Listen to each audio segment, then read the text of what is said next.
О зрелищности и красоте этого вида спорта вряд ли нужно напоминать кому-либо, тем более на Кавказе. Различные приемы, захваты, броски, перевороты и подсечки. Каждый из соперников сегодня пытается уложить другого на лопатки или набрать отрыв в 10 баллов и победить. В отличие от греко-римской борьбы, вольникам разрешены захваты ног противника и активное их использование при выполнении какого-либо приема.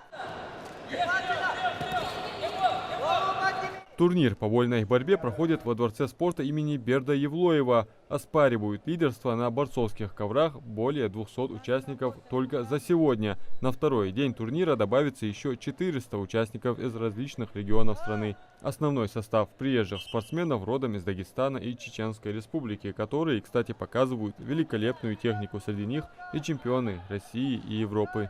Я первые периоды атаковал. Втором защищался. Соперник хороший, поединок. Нормально был. Очень все отлично все.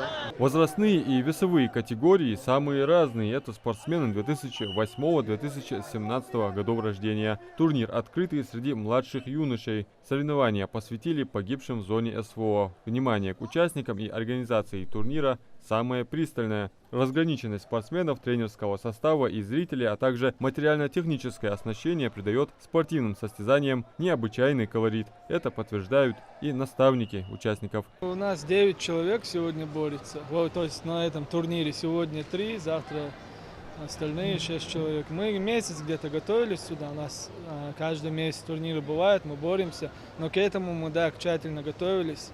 Надеемся результат сделать, так как тут очень хорошая конкуренция, чемпионы Европы, России, и это большой опыт для ребят. Если сравнить по 10-бальной шкале, то тут 100 баллов. Не, выше уровень, космический.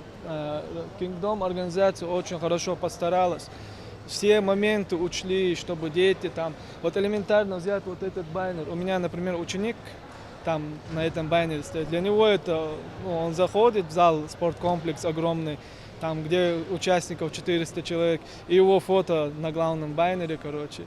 Это атмосфера, это как на уровне России чемпионата, на СКФО, даже может лучше. Очень крутой турнир. Это уже 4-й турнир, который проводит организация Kingdom. Примечательно, что победители и призеры этих турниров продолжают свой победоносный путь дальше в суперсхватках в Москве, что престижно и, конечно, является большим шансом показать себя представителям известных промоушенов. Ну, вот такое, знаете, королевство, где проводим чемпионаты, и вот этих ребят, которые выиграли, в медийном плане раскручиваем. Какой-то более новый формат такой. Шоу, там, выезды там, в Москву. Там. Мы вот в Биное в доме там тоже сделали суперсхватки. Огромную помощь оказали, гостеприимство даже показали, что министр спорта наш Белгороев. Вот здесь в зале тоже нам помогали сотрудники очень хорошо. Как говорится, войнахский народ. Подводить итоги пока рано. Впереди еще один день поединков, где все свое мастерство смогут показать уже участники постарше. Невероятный опыт, новые знакомства как для самих участников, так и тренерского состава. Адам Мережков, Молодгири Ахильгов, Магаз 24.